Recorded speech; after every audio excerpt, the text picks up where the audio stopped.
Bismillahirrahmanirrahim. Assalamu alaikum. My name is Isma Nazir. Today we will discuss about the biological science, which is the subject of general science and ability. So, in biological science, firstly we will discuss about the cell, because cell is the basic unit of life. Bio is the life and the logy main study, यानी इसमें हम biology के बारे में पढ़ेंगे, यानी life की study करेंगे। इसीलिए सबसे पहले हमें ये पता करना है कि जो हमारी लाइफ है उसका जो बेसिक यूनिट है, जो बेस है, वो क्या है, उसको हम सेल कहते हैं। तो सबसे पहले हम सेल के बारे में डिस्कस करेंगे। Cell is the basic unit of life. Every organism is made up of cells. Some are unicellular and some are multicellulars. हम ये देखते हैं कि बहुत से ऐसे ऑर्गेनिजम्स होते हैं जो कि जिनमें सिर्फ और सिर्फ वन सेल मौजूद होता है, यूनिसेल्युलर्स होते हैं, और कुछ ऐसे होते हैं जो मल्टी सेल्युलर होते हैं। अगर उनकी एग्जांपल दी जाए, जैसे फॉर एग्जांपल अमीबा है। अमीबा देखें तो उसकी कोई शेप नहीं होती, लेकिन उसमें ओनली वन सेल प्रेजेंट होता है। इसके अलावा अगर हम देखें जैसे एनिमल्स हैं काफ़ी सारे, ह्यूमन हैं, हम अपने आप को देखें, और प्लांट्स हैं। इसके अलावा बहुत सी और भी स्पीशीज़ हैं जो कि मल्टी सेल्यूलर्स हैं। तो सेल जो है वो एक बेस होती है। जैसे अगर हम कहें कि कोई इंसान अगर एक बिल्डिंग खड़ी करना चाहता है तो उसके लिए उसे एक पहले बेस बनानी होती है, जिन्हें हम पिलर कहते हैं। इसी तरह हमारा जो पिलर है या एक लिविंग ऑर्गेनिज्म का जो पिलर है वो सेल कहलाता है। यहाँ पे एक पूरा मैंने सीक्वेंस भी बताया है कि सेल जो है वो एक बेसिक यूनिट है। जैसे यहाँ पे अगर आप देखें तो सेल जो है वो एक बेसिक यूनिट है जहाँ से एक लाइफ स्टार्ट हुई है। तो इस बेसिक यूनिट के बाद जब बहुत से, अगर हम कहें कि बहुत से ऐसे सेल जो जिनका सेम फंक्शन हो, वो जब एक साथ कंबाइन करते हैं या एक ग्रुप बनाते हैं, ग्रुप की फॉर्म में बहुत से सेल, जैसे फॉर एग्ज़ाम्पल मैं कहूँ कि एक हैंड में जितने भी सेल्स मौजूद हैं उन सब का काम क्या होगा कि वो एक हाथ के काम को कंट्रोल करेंगे। तो वो जो ग्रुप ऑफ सेल्स होते हैं which having a same functions, these group of cells are called tissues. इनको हम कहते हैं टिश्यूज़। तो जो बेसिक यूनिट है हमारी सेल, जब वो बहुत से सेल कंबाइन करते हैं, जैसे अगर हमारी आइज़ में जो सेल्स हैं उनका अलग फंक्शन है, अगर हमारे हैंड में जो सेल्स हैं उनका अलग फंक्शन है, हमारे ईयर में जो सेल्स हैं उसमें, यानी हमारी पूरी बॉडी जो है वो एक सेल से बनी है। जैसे प्लांट की भी बात की जाए तो प्लांट के भी डिफरेंट पार्ट जो हैं उनमें डिफरेंट डिफरेंट सेल्स मौजूद हैं और वो एक स्पेसिफिक काम करते हैं। जैसे रूट्स में जो सेल है उनका काम रूट्स का होगा, ठीक है, जाइलम फ्लोएम्स वगैरह। तो जो सेल का ग्रुप होता है जो एक सेम फंक्शन परफॉर्म कर रहे होते हैं उसको हम कहते हैं टिश्यूज़। जब बहुत से टिश्यूज़ जब मिलते हैं, अब हम बात कर रहे हैं टिश्यूज़ की, जब कॉम्बिनेशन होती है, बहुत से टिश्यूज़ जब मिलते हैं, आप समझ लें कि ये बहुत से सेल का ग्रुप है और ये एक टिश्यू है, और ये बहुत से सेल का ग्रुप है और ये दूसरा टिश्यू है। तो जब ये बहुत से टिश्यूज़ मिलते हैं तो ये एक ऑर्गन बनाते हैं। फॉर एग्जांपल यहाँ पर आपको हार्ट की एग्जांपल दी हुई है, दिल की एग्जांपल दी है, दो जो कि बना होता है कार्डियक टिश्यूज़ से, कनेक्टिव टिश्यूज़ से और ब्लड वेसल से। ब्लड वेसल भी just like a tissues.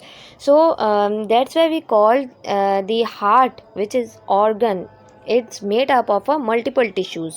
Cell is combined together to form a tissue, and tissues are combined together to form a organ, and when multiple organs are combined together to form a organ system. For example, हमारी अगर हम अपनी body की example दें तो उसमें heart है, और इसके अलावा हमारे लंग्स हैं, लीवर्स हैं, किडनीज़ हैं। ये सब जब मिलती है इधर हमारी जो स्किन है, एवरीथिंग जो भी हमारी बॉडी का ऑर्गन है, वो जब मिलता है तो वो एक सिस्टम बना देता है जिसको हम कहते हैं ऑर्गन सिस्टम।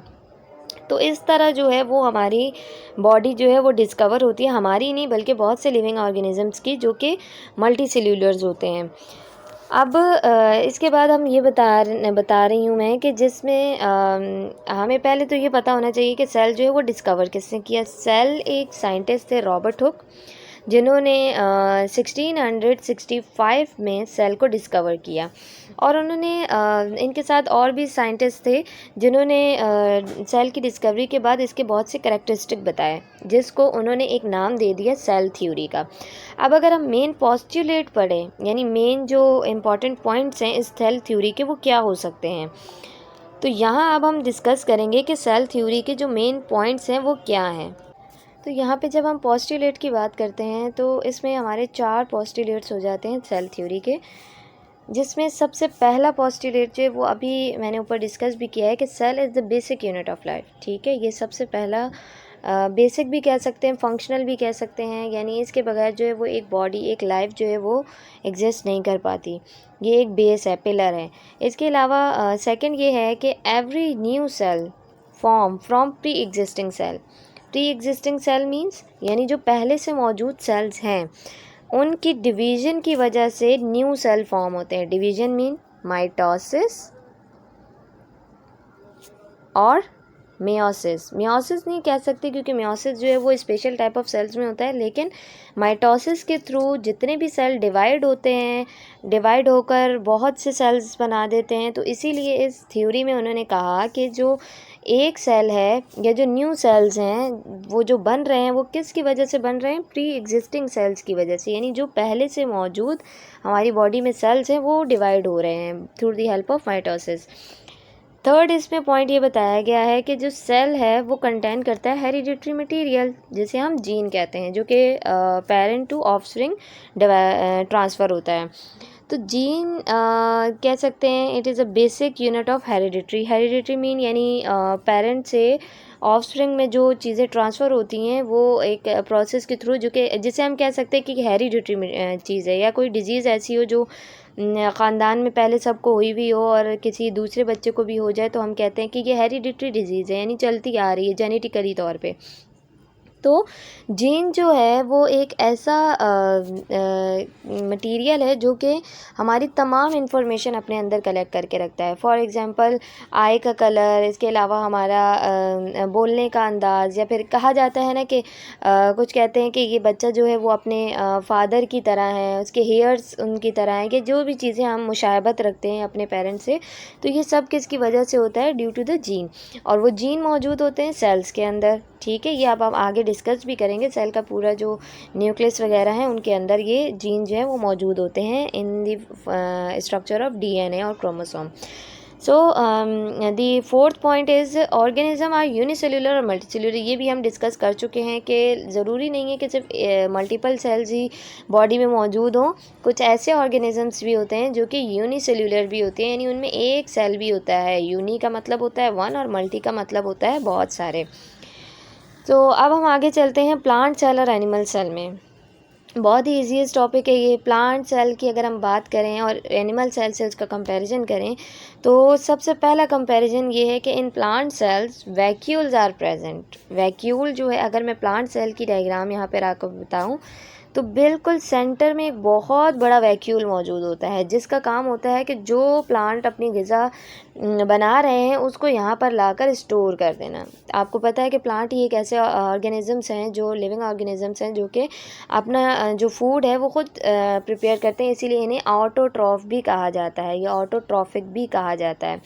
सो जो प्लांट हैं उनमें बहुत बड़ा वैक्यूल मौजूद होता है जो बिल्कुल सेंटर में होता है। लेकिन अगर एनिमल सेल की बात की जाए तो एनिमल सेल में जो वैक्यूल है वो नहीं होता, बल्कि उसकी जगह सेंटर में मौजूद होता है न्यूक्लियस, जबकि प्लांट सेल में सेंटर में मौजूद होता है वैक्यूल।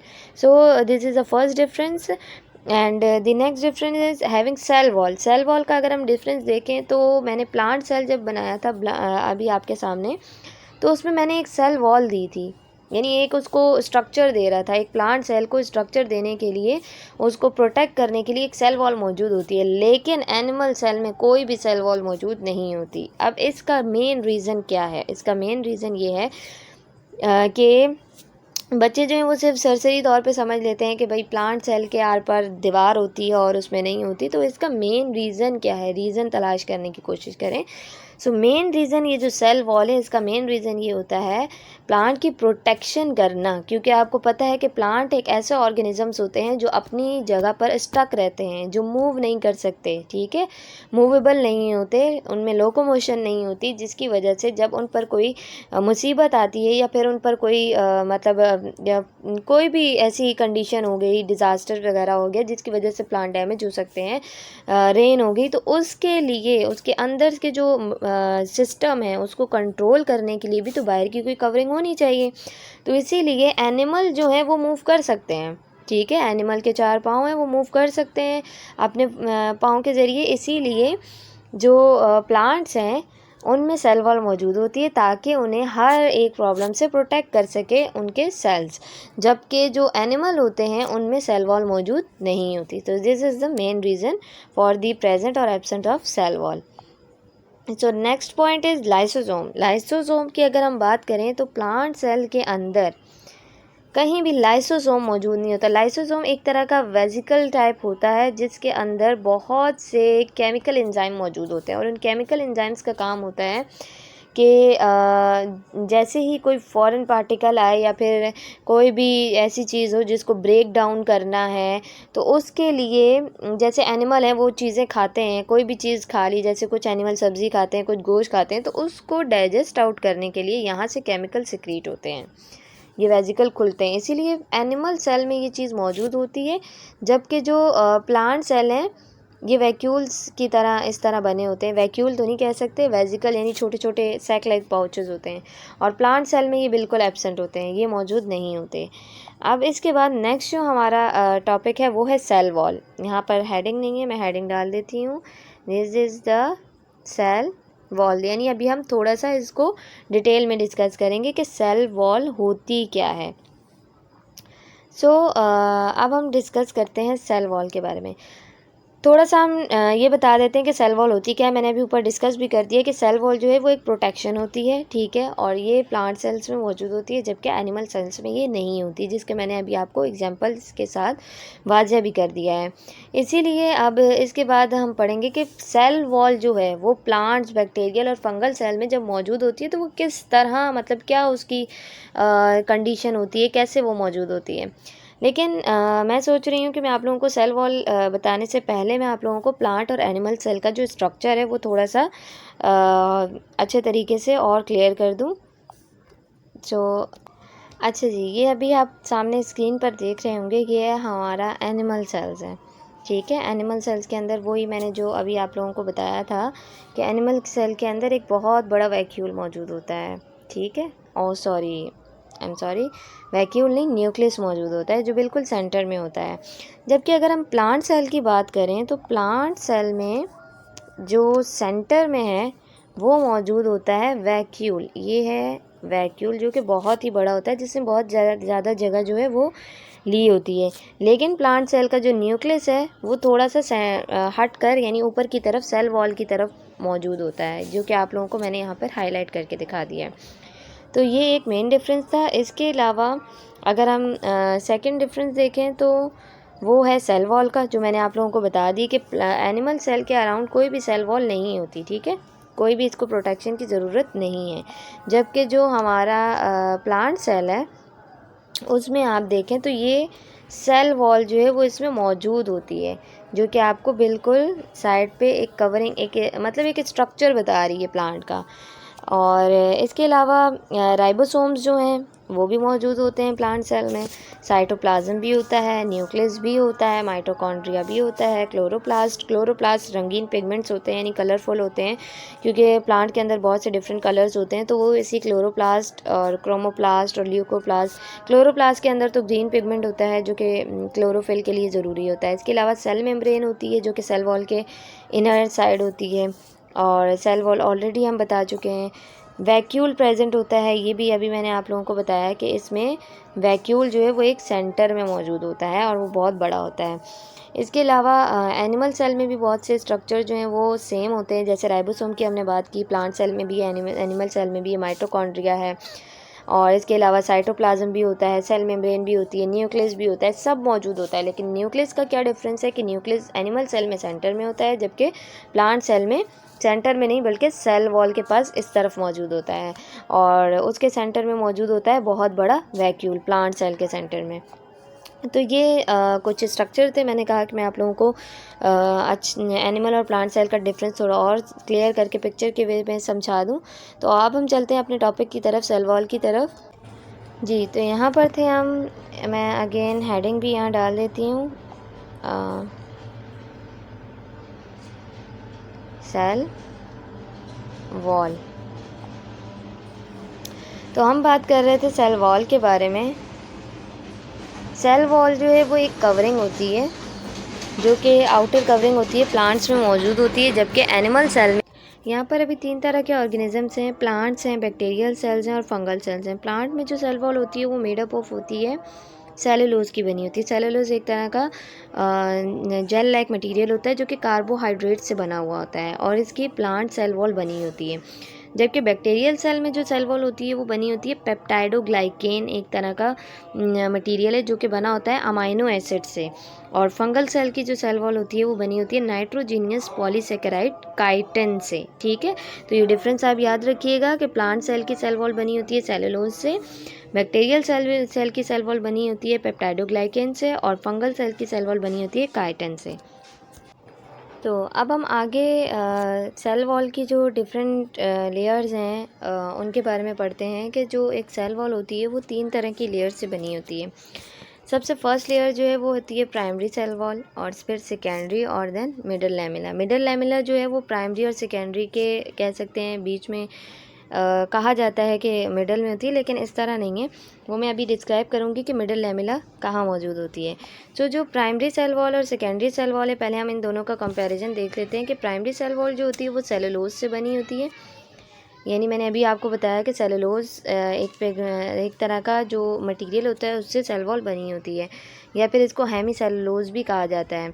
इसके अलावा पैक्टिन से भी कुछ जो प्राइमरी सेल वॉल्स हैं वो पैक्टिन से भी बनी होती है। पैक्टिन कहा जाता है एक पॉलीमर होता है, यानी बहुत से ग्लैक्टोरिक एसिड जो है वो मिलकर एक चेन बनाते हैं जो कि पैक्टिन कहलाती है। ठीक है, और उससे ये प्राइमरी सेल वॉल बनी होती है। इसके अलावा अगर हम सेकेंडरी सेल वॉल की बात करें तो सेकेंडरी सेल वॉल जो है वो मेड अप ऑफ होती है सेलुलोज से, हेमी सेलुलोज से और लिग्निन से। ठीक है, लिग्निन क्या होता है? लिग्निन जो है वो किसी भी सेल वॉल में अगर किसी भी जगह मौजूद हो तो वो रिजिडिटी प्रोवाइड करता है किसी भी चीज़ को, तो ये सेकेंडरी सेल वॉल को रिजिडिटी प्रोवाइड करता है।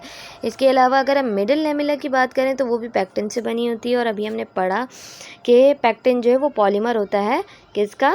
200 ग्लैक्टोरिक एसिड, यानी 200 ग्लैक्टोरिक एसिड जो हैं वो मिलते हैं और एक पॉलीमर, जैसे अगर ये एक ग्लैक्टोरिक एसिड है, सेकंड, थर्ड, फोर्थ, तो ये इस तरह एक चेन पॉलीमर बना देते हैं। पॉली कहते हैं बहुत ज़्यादा। ठीक है, यानी बहुत ज़्यादा जो ग्लैक्टोरिक एसिड हैं वो बहुत से मिलकर एक चेन बनाते हैं और ये पूरा एक पैक्टिन डेवलप हो जाता है। तो पैक्टिन से मिडल लैमेला और प्राइमरी सेल वॉल दोनों बनी होती हैं। इसके अलावा जो मिडल लैमेला है उसका मेन डिफरेंस ये है कि जैसे ये एक सेल है और ये एक दूसरा सेल है, तो इन दोनों सेल के जो मिड में जो एक ग्लू टाइप है जो इन दोनों सेल्स को समझ लें कि जोड़ के रखती है। ग्लू का काम होता है कि अटैच रखना किसी चीज़ को। तो ये एक सेल दूसरे सेल से जो जुड़ता है तो वो जो ग्लू होती है ना वो मिडल लैमेला हमारे पास कहलाती है। जो मिड की जो दीवार होती है उसको हम मिडल लैमेला कहते हैं। तो आई होप ये क्लियर हो चुका होगा। अब हम चलते हैं नेक्स्ट डिफरेंस की तरफ कि प्राइमरी सेल वॉल जो है वो है क्या। प्राइमरी सेल वॉल को हम कहते हैं फर्स्ट और आउटर लेयर, जबकि इनर लेयर कहा जाता है सेकेंडरी सेल वॉल को। इसके अलावा जो प्राइमरी सेल वॉल है वो कब बनना स्टार्ट होती है? जब सेल ग्रोथ हो रही हो, यानी ड्यूरिंग द सेल ग्रोथ ये बनना शुरू हो जाती है, जबकि जो सेकेंडरी सेल वॉल है वो आफ्टर द सेल ग्रोथ बनना शुरू हो जाती है। इसके अलावा जो प्राइमरी सेल वॉल है वो बहुत फ्लेक्सिबल होती है, उसमें फ्लेक्सिबिलिटी बहुत ज़्यादा होती है, लेकिन ये जो सेकेंडरी है वो बहुत लेस होती है, लेस फ्लेक्सिबल होती है। जबकि प्राइमरी सेल वॉल में हाइड्रोजन जो है वो 60% होता है और सेकेंडरी सेल वॉल में हाइड्रोजन की जो क्वांटिटी कॉम्पोजिशन है वो 30 to 20% होती है। और इसके अलावा जो हमने अभी देखा कि ये जो दोनों सेल वॉल थी प्राइमरी और सेकेंडरी, ये दोनों सेलुलोज से बनी हुई थी। अब इसमें कॉम्पोजिशन हम देखते हैं या फिर हम ये देखते हैं कि कितना सेलुलोज। प्राइमरी सेल वॉल जो होती है वो लेस कंटेंट होता है इसमें सेलुलोज का, लेकिन जो सेकेंडरी होती है उसमें हायर कंटेंट होता है as compare to primary cell wall के। अब इसके अलावा नेक्स्ट जो डिफरेंस है वो ये है कि इसमें माइक्रोफिब्रिल्स मौजूद होते हैं। माइक्रोफिब्रिल्स कहते हैं कि थ्रेड लाइक स्ट्रक्चर्स होते हैं। माइक्रो मीन बहुत छोटे और fibril mean thread like structure, वो मौजूद होते हैं जो कि शॉर्टर होते हैं और वेवी होते हैं। ठीक है, और जो हमारे पास सेकेंडरी सेल वॉल है उसमें लॉन्गर्स होते हैं और strongly arrange in parallel form, यानी पैरेलल फॉर्म में वो स्ट्रांगली अरेंज हुए हुए होते हैं। ओके, नेक्स्ट डिफरेंस है कि इसमें जो प्रोटीन होती है प्राइमरी सेल वॉल में वो 5% होती है, लेकिन जो हमारे पास सेकेंडरी प्रोटीन है उसमें जो प्रोटीन मौजूद होती है वो 1% होती है और ये 5% होती है। इसके अलावा नेक्स्ट जो है हमारे पास लिपिड की बात हो रही है। अब प्राइमरी सेल वॉल में जो लिपिड होती है वो 5 to 10% होती है, जबकि सेकेंडरी में नेग्लिजिबल होती है, यानी ना होने के बराबर है। प्राइमरी सेल वॉल जो है वो थिन होती है, जबकि सेकेंडरी जो है वो थिक होती है। Primary cell wall no rigid, यानी इसमें कोई रिजिड, नॉट रिजिड यानी रिजिडिटी नहीं होगी, जबकि इसमें रिजिडिटी होती है। क्यों?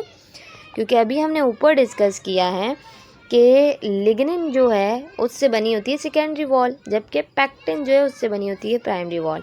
लिग्निन का काम होता है रिजिडिटी प्रोवाइड करना, इसीलिए प्राइमरी सेल वॉल में लिग्निन मौजूद नहीं होता, इसीलिए वो रिजिडिटी उसमें नहीं होती जो कि सेकेंडरी सेल वॉल में होती है। आई होप ये क्लियर हो चुका होगा। अब हम आगे चलते हैं अपने नेक्स्ट टॉपिक की तरफ। हमारा जो नेक्स्ट टॉपिक है वो है सेल मेम्ब्रेन। अभी हम सिर्फ सेल्स के बारे में ही पढ़ रहे हैं, सेल पढ़ी, सेल वॉल पढ़ी, अब हम सेल मेम्ब्रेन पढ़ते हैं। तो जैसे मैंने आप लोगों को बताया है कि एक सेल है, जैसे अगर मैं प्लांट सेल ले लूँ, क्योंकि प्लांट सेल की सेल वॉल होती है, ठीक है, ये एक मैंने सेल वॉल बना दी। अब सेल वॉल की जो 3 लेयर्स थी उनके बाद जो अंदर की एक और लेयर मौजूद होती है उसको हम कहते हैं सेल मेम्ब्रेन और प्लाज्मा मेम्ब्रेन। इसको हम कहते हैं प्लाज्मा मेम्ब्रेन और सेल मेम्ब्रेन। तो प्लांट सेल में ही नहीं बल्कि ये दोनों सेल्स में मौजूद होती है, ठीक है। अब हम कॉम्पोजिशन देखते हैं कि ये प्लाज्मा मेम्ब्रेन जो है इसका कॉम्पोजिशन क्या होता है, ये किन चीज़ों से मिलकर बनी होती है। अगर कॉम्पोजिशन की बात की जाए तो प्लाज्मा मेम्ब्रेन में प्रोटीन जो है वो 60 to 80% होती है, लिपिड जो है वो 20 to 40% होता है। इसके अलावा और बहुत से कार्बोहाइड्रेट्स होते हैं, ग्लाइकोलिपिड्स होते हैं, कोलेस्ट्रॉल्स होते हैं, जो कि मिलकर एक पूरे सेल मेम्ब्रेन का स्ट्रक्चर डेवलप कर देते हैं। अब हम चलते हैं आगे स्ट्रक्चर की तरफ, यानी सेल मेम्ब्रेन है उसका स्ट्रक्चर क्या है। उस स्ट्रक्चर को हम सबसे अच्छा कहाँ समझ पाएंगे? फ्लूइड मोज़ेक मॉडल के ज़रिए। फ्लूइड मोज़ेक मॉडल एक तरह का मॉडल था जो कि साइंटिस्ट ने पेश किया था, और ये मॉडल हमें ये डिस्क्राइब करता है कि एक सेल मेम्ब्रेन जो वो कैसी होती है, कैसी दिखती है और कैसे काम करती है। तो जो फ्लूइड मोज़ेक मॉडल है उसमें थोड़े से हम पॉइंट्स पढ़ लेते हैं कि इसमें क्या कहा गया है। इसमें ये कहा गया है कि जो सेल मेम्ब्रेन है वो बाय लेयर्ड होती है। अब बाय लेयर्ड का मतलब क्या होता है? जैसे अगर ये एक लेयर है किसी चीज़ की और उसके ऊपर एक दूसरी लेयर्ड हो, तो इसको हम कहते हैं बाय लेयर, ठीक है। बाय लेयर मेम्ब्रेन होती है, और वो बाय लेयर किसकी होती है? फॉस्फोलिपिड की। फॉस्फोलिपिड एक ऐसी तरह का मॉलिक्यूल होता है, मैं आपको ड्रॉ करके बता देती हूँ कि उसका एक हेड होता है और 2 टेल्स होती हैं, ऐसे करके। ये एक मॉलिक्यूल है फॉस्फोलिपिड का। अब इस फॉस्फोलिपिड के मॉलिक्यूल से ही बहुत सी जो हमारी जो सेल मेम्ब्रेन है वो बनी होती है। मैं आगे आपको डायग्रामेटिक वे में भी बताऊंगी। तो ये जो हेड होता है इसको हम कहते हैं हाइड्रोफिलिक, ठीक है, हाइड्रोफिलिक कहा जाता है। हाइड्रोफिलिक अब हम इसे क्यों कहते हैं? क्योंकि हाइड्रो मीन होता है वाटर और फिलिक मीन होता है लव, यानी ये जो हेड है इसका वो फॉस्फोलिपिड का, उसमें फॉस्फेट, इसको हम फॉस्फेट ग्रुप कहते हैं, ठीक है, फॉस्फेट ग्रुप कहा जाता है। और ये लवर होता है वाटर का, यानी ये वाटर को अपने अंदर इंजल्फ कर, जबकि इसकी जो टेल होती है उसको हम कहते हैं हाइड्रोफोबिक। अब हाइड्रोफिलिक का मैंने आपको मतलब बता दिया, यानी वाटर लविंग होंगे। तो उसका उलट आप कर लें कि वाटर हेटर होंगे, यानी इनमें वाटर जो है वो बिल्कुल ही एब्सेंट होता है। अब हम चलते हैं आगे। आगे इन्होंने क्या कहा है कि protein are sandwich between 2 layers, ठीक है। जो प्रोटीन्स होती हैं, अब हमने पढ़ा कि जो प्लाज्मा मेम्ब्रेन है वो बाय लेयर्ड होती है, जिसमें फॉस्फोलिपिड की बहुत सी जो मॉलिक्यूल्स हैं वो इस तरह ऊपर भी एक लेयर बनाते हैं और ऐसे करके नीचे भी एक लेयर बनाते हैं। तो जब ये लेयर बन जाती है, ये बाय लेयर बनती है, इस बाय लेयर बनने के बीच में, सॉरी ये तो मिक्स ही हो गया, मैं अगेन ड्रॉ कर देती हूँ। जैसे ये जो फॉस्फोलिपिड्स हैं ऊपर की साइड भी होते हैं और नीचे की साइड भी होते हैं, तो ये एक लेयर बनाते हैं, ये दूसरी लेयर बनाते हैं, इसीलिए हम कहते हैं सेल मेम्ब्रेन बायलेयर्ड होती है। इनके बीच में यहाँ प्रोटीन्स मौजूद होती हैं, प्रोटीन्स होती हैं, चैनल्स मौजूद होते हैं, ठीक है। तो ये जो प्रोटीन्स होती हैं, मैं अलग कलर से भी ड्रॉ कर देती हूँ, ये जो प्रोटीन्स आप लोगों को दिख रही होती हैं यहाँ बीच में भी, ये प्रोटीन एक तरह से सैंडविच होती हैं फॉस्फोलिपिड्स के बीच में, यानी दोनों लेयर्स, ये जो एक लेयर है ये दूसरी है, इनके बीच में एक सैंडविच की तरह पाई जाती हैं। इसके अलावा मज़ीद अगर हम डिस्कस करें तो जो हमारी सेल मेम्ब्रेन है सेल की, उसमें चैनल प्रोटीन होती हैं, ग्लाइकोप्रोटीन होती है और ग्लाइकोलिपिड्स मौजूद होते हैं, आगे डायग्राम में भी हम देख लेंगे।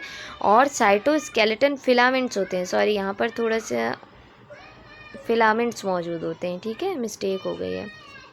सो ये अभी हमने पढ़ा फ्लूइड मोज़ेक मॉडल के थोड़े से स्ट्रक्चर के बारे में पढ़ा हमने सेल मेम्ब्रेन के, जो फ्लूइड मोज़ेक मॉडल के बारे में था। अगर मैं मोज़ेक की बात करूँ तो मोज़ेक का मतलब होता है protein is not regularly arrange, यानी जो हमारा सेल मेम्ब्रेन का स्ट्रक्चर है ना, उसको साइंटिस्ट ने नाम ही ऐसा दे दिया कि उसमें प्रोटीन रेगुलरली अरेंज नहीं होती है। कुछ जो होती हैं वो सरफेस के ऊपर होती हैं, कुछ जो होती हैं फॉस्फोलिपिड के बीच में होती हैं, कुछ जो होती हैं फॉस्फोलिपिड के ऊपर मौजूद होती हैं। तो ये सारी कंडीशन देखते हुए साइंटिस्ट ने इसको नेम दे दिया फ्लूइड मोज़ेक मॉडल। अब हम आगे चलते हैं, ज़रा इसको थोड़ा सा क्लियर डिटेल में डिस्कस कर लें। तो इसमें मैंने आप लोगों को ये तो बता दिया कि फॉस्फोलिपिड जो है वो मतलब उसमें दो तरह के एंड्स होते हैं, ऊपर का जो हेड होता है वो हाइड्रोफिलिक और नीचे जो होता है हाइड्रोफोबिक होता है। अब plasma membrane made up of phospholipids, phospholipid molecule की बनी हुई होती है, विच कंटेन 3 सब यूनिट, जिसकी 3 सब यूनिट्स होती हैं। जो फॉस्फोलिपिड है इसकी 3 सब यूनिट होती हैं। पहला होता है फॉस्फेट ग्रुप, दूसरा होता है क्लिस्टर मॉलिक्यूल और तीसरा होता है 2 फैटी एसिड, यानी 2 फैटी एसिड भी इसके साथ अटैच होते हैं। अब अगर हम आगे स्ट्रक्चर की बात करें, यानी जो हमारा स्ट्रक्चर है इसका सेल मेम्ब्रेन का, उसमें आप देखें मैंने आपको अभी बताया था कि दो जो फॉस्फोलिपिड्स होती हैं वो इस तरह करके अरेंज होती हैं। अगर एक डिफरेंस आपने याद रखना है कि एक फॉस्फोलिपिड के जो हाइड्रोफोबिक एंड है उसके ऊपर जब ये मॉलिक्यूल अटैच होते हैं ना कार्बोहाइड्रेट्स, तो उसे हम कहते हैं ग्लाइकोलिपिड्स, ठीक है। लेकिन जब किसी सरफेस प्रोटीन के ऊपर, ये देखें ये सरफेस पर है, एक हाइड्रोफोबिक फिलिक एंड के ऊपर एक सरफेस, सेल मेम्ब्रेन की सरफेस पे जो प्रोटीन मौजूद होती है उनके ऊपर जब कोई कार्बोहाइड्रेट ग्रुप आकर अटैच होता है तो उसको हम कहते हैं ग्लाइकोप्रोटीन। इसके अलावा इसमें बहुत सी चैनल्स दिखाए गए हैं, जैसे यहाँ पर एक चैनल है जिसको हम प्रोटीन चैनल कह रहे हैं, और इसके अलावा यहाँ पे एक इंटीग्रल प्रोटीन है, यहाँ पे एक सरफेस प्रोटीन है, और बीच में यहाँ पर कुछ कोलेस्ट्रॉल के जो सेगमेंट होते हैं वो भी मौजूद होते हैं। इसीलिए ये जो है हाइड्रोफिलिक एंड है और ये जो है हाइड्रोफोबिक एंड है, ये सब पहले बताया जा चुका है। तो इसीलिए हम कहते हैं कि जो सेल मेम्ब्रेन होती है वो बाय लेयर तो होती है, यानी उसमें उसकी 2 लेयर्स होती हैं, ऐसे करके ये 2 लेयर्स जो फॉस्फोलिपिड्स हैं वो 2 लेयर्स बनाती हैं। लेकिन इनमें जो प्रोटीन की अरेंजमेंट है वो एक तरह से इर्रेगुलर होती है, कुछ ऊपर मौजूद होती हैं, कुछ हेड पर होती हैं और कुछ जो है वो बिल्कुल सेंटर में चैनल बना रही होती हैं। तो इसीलिए इसको कहा गया है कि ये फ्लूइड मोज़ेक मॉडल के ज़रिए ही इसको डिस्क्राइब किया है। अब इसके बाद आगे अगर हम देखें तो इसमें कुछ ऐसी चीज़ें होती हैं, इसमें अगर हम देखें कि जब कोई मॉलिक्यूल जो है वो इंटर होता है, जैसे अगर छोटे छोटे मॉलिक्यूल्स जो हैं वो अगर इंटर हो रहे हैं तो वो इजीली इन हाइड्रोफिलिक और हाइड्रोफोबिक एंड से जो है वो इंटर हो जाएंगे।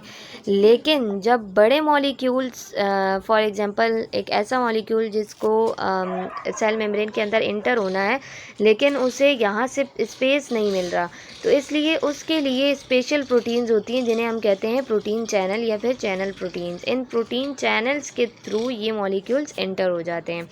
तो यहाँ पर डिस्क्रिप्शन में यही लिखा है कि from the cell membrane the smaller proteins are enter or out of the cell easily, but the larger molecule or particles travel through protein channels, यानी प्रोटीन चैनल्स के थ्रू वो ट्रैवल करेंगे, वो विदाउट प्रोटीन चैनल ट्रैवल नहीं कर सकते। Due to this channels molecule move in and out of the cell. तो ये सेल मेम्ब्रेन के बारे में हमने थोड़ा सा डिस्कस किया। अब इसके बाद हम चलते हैं साइटोप्लाज्म की तरफ। अच्छा जी, साइटोप्लाज्म अगर हम बताएं तो सबसे पहले हम डिस्कस कर लेते हैं प्रोटोप्लाज्म क्या होता है। प्रोटोप्लाज्म जो है वो एक लिविंग मटेरियल होता है सेल का, यानी ये एक अगर सेल है तो इसके अंदर जितना भी लिविंग मटेरियल मौजूद होता है जिसमें सारी ऑर्गेनेलीज होती हैं उसे हम कहते हैं प्रोटोप्लाज्म। ठीक है, अब उस प्रोटोप्लाज्म को डिवाइड किया जाता है टू टाइप्स में। कैसे डिवाइड किया जाता है, एक होता है हमारे पास है साइटोप्लाज्म और दूसरा है न्यूक्लियस, यानी ये बीच में सेंटर में न्यूक्लियस और ये साइड पर सारा साइटोप्लाज्म। जैसे मैंने अभी आपको यहाँ पे सेल बनाकर बताया था और कहा था कि इसके अंदर जितना भी लिविंग मटेरियल है वो सारा प्रोटोप्लाज्म है। और फिर उस प्रोटोप्लाज्म के अंदर जब एक डिवीजन हो जाती है, बीच में आ जाता है न्यूक्लियस और साइड पे सारा बन जाता है हमारे पास साइटोप्लाज्म। तो इस तरह से प्रोटोप्लाज्म को डिवाइड किया गया है।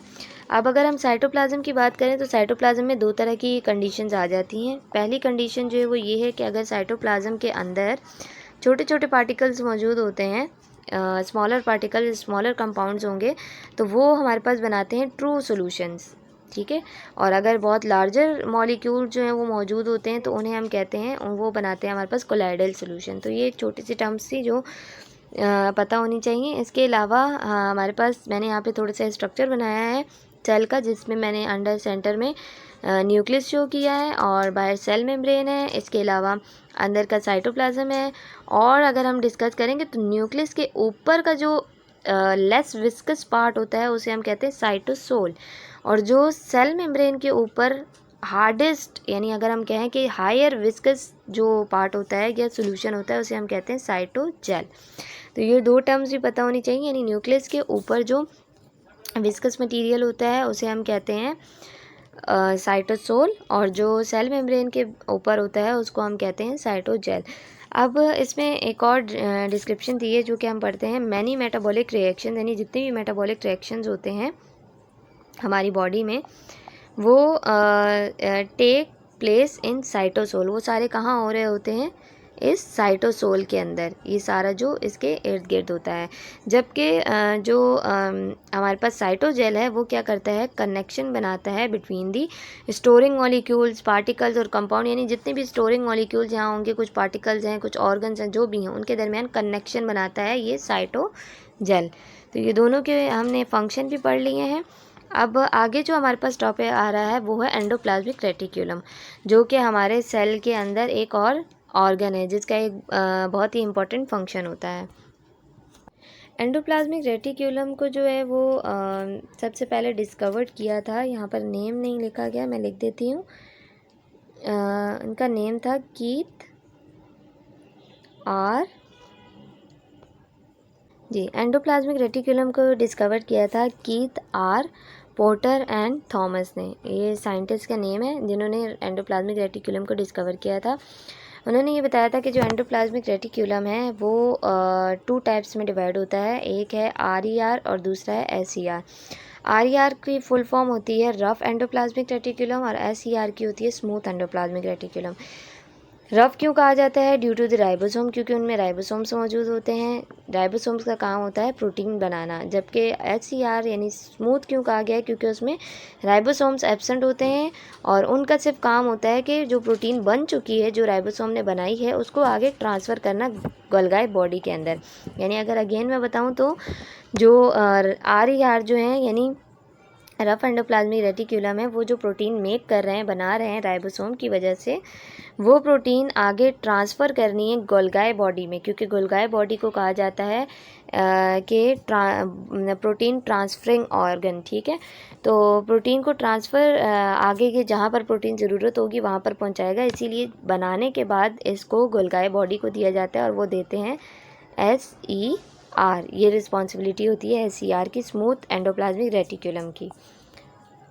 यहाँ अभी डायग्रामेटिक वे में भी मैं आप लोगों को बताना चाहूँगी कि एंडोप्लाज्मिक रेटिक्यूलम जो है वो दिखता कैसे है। इस तरह ये पूरा स्ट्रक्चर जो है वो एंडोप्लाज्मिक रेटिक्यूलम का है, जो कि हमारे सेल के अंदर मौजूद होता है।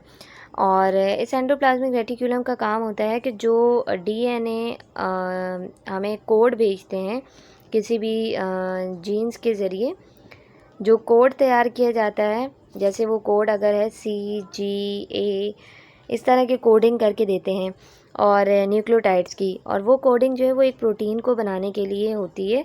जैसे ही वो डीएनए कोडिंग भेजते हैं राइबोसोम को, क्योंकि राइबोसोम मौजूद होते हैं हमारे पास रफ एंडोप्लाज्मिक रेटिकुलम पर। ये रफ एंडोप्लाज्मिक रेटिकुलम है और ये राइबोसोम के छोटे छोटे जो हैं वो आप लोगों को दिखाए गए हैं। जबकि ये जो है ये स्मूथ एंडोप्लाज्मिक रेटिकुलम है, इसमें कोई भी राइबोसोम देखें मौजूद नहीं है। तो इसीलिए ये जो राइबोसोम है इनका काम होता है कि वो जो मैसेंजर आरएनए जो लेकर आए हैं, मैसेंजर आरएनए कहते हैं वो आरएनए जो कि मैसेज लेकर आते हैं किसी भी प्रोटीन को बनाने का। तो जब मैसेज लेकर आते हैं तो राइबोसोमल आरएनए जो है वो रफ एंडोप्लाज्मिक रेटिकुलम यानी RER की मदद से उस प्रोटीन को बनाना शुरू करते हैं, और बनाने के बाद उसको फिर ट्रांसफ़र कर देते हैं आगे। जो यहाँ पर एक और स्ट्रक्चर होता है जिसे हम कहते हैं गोल्गाई एपरेटस, वो भी इसी तरह का इसी की शेप का होता है और उसकी तरफ ट्रांसफ़र कर देता है। तो ट्रांसफ़र कौन करता है? SER। तो ये दो जो है वो एंडोप्लाज्मिक रेटिकुलम है जिनका काम अलग अलग है। अब इसके अलावा यहाँ पे न्यूक्लियस का भी बताया हुआ है कि न्यूक्लियस में कुछ पोर्स होते हैं जो कि आगे हम डिस्कस भी करेंगे। न्यूक्लियर एनवेलप बताया हुआ है, लेकिन हमने अभी सिर्फ एंडोप्लाज्मिक रेटिकुलम के बारे में पढ़ना है। तो वो स्ट्रक्चर सिर्फ और सिर्फ इतना सा है जो कि हमारे न्यूक्लियस के साथ अटैच होता है। इसके अलावा हमारे जो एंडोप्लाज्मिक रेटिकुलम के अंदर ये फोल्ड्स होते हैं, सिलवटें जिन्हें बोला जाता है उर्दू में, इन फोल्ड्स को हम कहते हैं क्रिस्टी। इन फोल्ड्स के ऊपर हमारे पास मौजूद होते हैं राइबोसोम्स जिन्हें हम रफ एंडोप्लाज्मिक रेटिकुलम कहते हैं, और इन फोल्ड्स के अंदर जो ये स्पेसेस होती हैं खाली, इनको हम कहते हैं क्रिस्टियल स्पेसेस। तो ये एंडोप्लाज्मिक रेटिकुलम का स्ट्रक्चर था। अब हम चलते हैं अपने नेक्स्ट टॉपिक की तरफ जो कि हमारे पास है गोल्गाई एपरेटस। चलें जी, अब हम आ गए हैं अपने नेक्स्ट टॉपिक की तरफ जिसे कहा जाता है गोल्गाई एपरेटस, और इसका दूसरा नाम है हमारे पास गोल्गाई कॉम्प्लेक्स। गोल्गाई कॉम्प्लेक्स भी कह सकते हैं, एपरेटस भी कह सकते हैं, गोल्गाई स्ट्रक्चर भी कह सकते हैं, काफ़ी सारे नेम हैं इसके। तो गोल्गाई बॉडी जो है वो डिस्कवर्ड की थी हमारे पास कैमिलो गोल्गाई ने 1898 में, और इसके अलावा इन्होंने इसका स्ट्रक्चर बताया था कि इसमें कुछ सैक लाइक स्ट्रक्चर मौजूद होते हैं जिसे हम सिस्टर्नी कहते हैं। ठीक है, ये अभी हम आगे डिस्कस में क्लियरली भी बता दूंगी। इसी तरह ये जो सिस्टर्नी जो है वो ऐसे करके सैक लाइक जो है वो मौजूद होती हैं। और इसके अलावा हमारे पास इसके फंक्शन पहले हम देख लेते हैं, फिर इसको हम डायग्रामेटिक वे में और थोड़ा डिस्क्राइब कर देंगे। इसके जो सबसे पहला फंक्शन है वो ये है कि packing and modification of protein take place, यानी ये सबसे अहम इम्पॉर्टेंट पॉइंट होता है कि जब मैसेंजर आरएनए मैसेज देता है किसी प्रोटीन को बनाने का, किसको? राइबोसोम को, क्योंकि राइबोसोम प्रोटीन की फैक्ट्री है, और उस फैक्ट्री को जब वो मैसेज देता है मैसेंजर आरएनए, और जब ये फैक्ट्री एक प्रोटीन तैयार कर देती है तो ये प्रोटीन ट्रांसफ़र होती है किसके पास? गोल्गाई एपरेटस के पास। किसके थ्रू? SRE, जो अभी मैंने आप लोगों को पीछे बताया। और ये जो राइबोसोम है ये मौजूद होते हैं रफ एंडोप्लाज्मिक रेटिकुलम के ऊपर। इसीलिए जब रफ एंडोप्लाज्मिक रेटिकुलम राइबोसोम के थ्रू प्रोटीन बनाकर आगे SER के थ्रू गोल्गाई एपरेटस में भेजता है, तो गोल्गाई एपरेटस उस प्रोटीन को मॉडिफाई करते हैं, पैकिंग करते हैं उसकी अच्छे से, और फिर उसको ट्रांसफॉर्मेशन ऑफ प्रोटीन भी इसकी गोल्गाई एपरेटस में ही होती है। इसके अलावा गोल्गाई एपरेटस जो है वो आल्सो हेल्प करते हैं इन द कंजुगेटिंग मॉलिक्यूल्स में, और सिंथेसिस ऑफ सेल वॉल में, फॉर्मेशन ऑफ लाइसोसोम में, एंड सेल सेक्रेशन में। यानी जब हमारे पास एक गोल्गाई एपरेटस जो है उसमें जब कोई प्रोटीन आती है, ठीक है, वो प्रोटीन के मॉडिफाई करके उसको उसके एसेंशियल जितनी भी चीज़ें होंगी उन्हें आगे ट्रांसफ़र कर देंगे, और जो चीज़ें ऐसी होती हैं जो फॉर एग्जांपल हमारी बॉडी के लिए अगर हार्मफुल होंगी, तो एक लाइसोसोम मौजूद होता है, मैंने आपसे बात भी की थी, जो कि एनिमल सेल में मौजूद होता है। उस लाइसोसोम का काम होता है उसके पास बहुत से केमिकल्स होते हैं जो केमिकल सिक्रीट होकर उन चीज़ों को डाइजेस्ट आउट करवा देते हैं। तो इसीलिए ये सेल सिक्रीशन में भी हेल्प करता है, यानी सेल से वेस्ट मटेरियल को निकाल भी देता है लाइसोसोम की प्रेजेंस पर, लाइसोसोम की वजह से। तो ये इसके कुछ फंक्शन थे। अब हम जाते हैं इसके स्ट्रक्चर की तरफ, यानी डायग्रामेटिक वे में इसका स्ट्रक्चर देखते हैं। जी, ये जो सामने मैंने आपके स्ट्रक्चर रखा है, आई होप कि आप लोगों को क्लियर होगा। इसमें आप लोगों को देखें यहाँ पे ये जो पूरा स्ट्रक्चर है ये है गोल्गाई एपरेटस का, ठीक है। यहाँ हम बाद में आते हैं। सेल के अंदर हम बाद में देखेंगे। सबसे पहले हम ये देखते हैं कि गोल्गी एपैरेटस के स्ट्रक्चर में है क्या। सबसे पहली ये जो स्टेज होती है ना, ये जो एक तरह से सिस बने होते हैं, इसको हम सिस फेज़ कहते हैं। और ये जो लास्ट का इसका फेज़ होता है, इसको हम कहते हैं ट्रांस फेज़। सिस फेज़ में जो है वो मॉडिफिकेशन होती है प्रोटीन की, जो हमने पढ़ा कि गोल्गी एपैरेटस का काम होता है प्रोटीन्स को मॉडिफाई करना। ये देखें, ये जो है इनकमिंग ट्रांसपोर्ट वेजिकल है, यानी जो गोल्गी एपैरेटस ने कोई वेजिकल बनाकर भेजा है, सॉरी एंडोप्लाज्मिक रेटिकुलम ने कोई वेजिकल बनाकर भेजा है, तो वो आता है सिस फेज़ के पास। वो उसको मॉडिफाई करते हैं। मॉडिफाई करने के बाद यहाँ से जब इन सारे स्टेप से ये गुज़र जाते हैं, मॉडिफिकेशन के बाद ये आ जाते हैं हमारे पास। इस तरह मॉडिफिकेशन जब इनकी हो जाती है, तमाम सिस फेज़ जो है वो कंप्लीट हो जाता है, सिस्टर्नी वगैरह से ये निकल आते हैं, तो लास्ट में आ जाता है ट्रांस फेज़। ट्रांस फेज़ में क्या होता है, यहाँ पर हमारे पास मौजूद होते हैं कुछ तरह के लाइसोसोम। लाइसोसोम्स में मौजूद होते हैं एंजाइम्स, और आपको पता है एंजाइम्स का काम होता है कि डाइजेशन करना। तो जैसे ही वो वेजिकल्स यहाँ आते हैं, तो ये लाइसोसोम उन वेजिकल के साथ, जैसे ये एक लाइसोसोम है और ये एक वेजिकल है। वेजिकल एक पाउच होता है जिसके अंदर सारे वो मटेरियल मौजूद होता है। तो जैसे ही लाइसोसोम इसके साथ अटैच होता है, तो लाइसोसोम रैप्चर हो जाता है और अपने अंदर से सारे केमिकल सिक्रीट करता है, और वो केमिकल जाकर इस वेजिकल के ऊपर अटैक करते हैं, और अटैक करने के बाद जितना भी सिक्रीटरी पार्ट होता है उसको सेल से रिमूव आउट करवा देते हैं, और जो चीज़ इंपॉर्टेंट होती है उन्हें बॉडी में अगेन ट्रांसफ़र कर देते हैं। तो ये गोल्गी एपैरेटस का फंक्शन था। इसके अलावा यहाँ पे आप लोगों को सिस्टर्नी भी बताए गए हैं, और इसके अलावा ल्यूमन जो है वो एक खाली स्पेस होता है जो कि बीच में मौजूद होता है, और ये जो फोल्डिंग स्ट्रक्चर होता है इसको हम कहते हैं सिस्टर्नी। ठीक है, ये गोल्गी एपैरेटस का स्ट्रक्चर है। इसके अलावा अगर हम सेल के अंदर देखें, तो सेल में आपको दिख रहा होगा, मैं थोड़ा कलर चेंज कर देती हूँ। सेल में हमारे पास ये देखें, ये हमारे पास सारा एंडोप्लाज्मिक रेटिकुलम था, और ये मौजूद है हमारे पास कहाँ पे, न्यूक्लियस पे। भाई ये हमारा न्यूक्लियस है, ये एंडोप्लाज्मिक रेटिकुलम है, और ये सारा प्रोसेस हो रहा है जो अभी मैंने आप लोगों को समझाया कि किस तरह जो है वो लाइसोसोम आकर इन वेजिकल से अटैच होते हैं,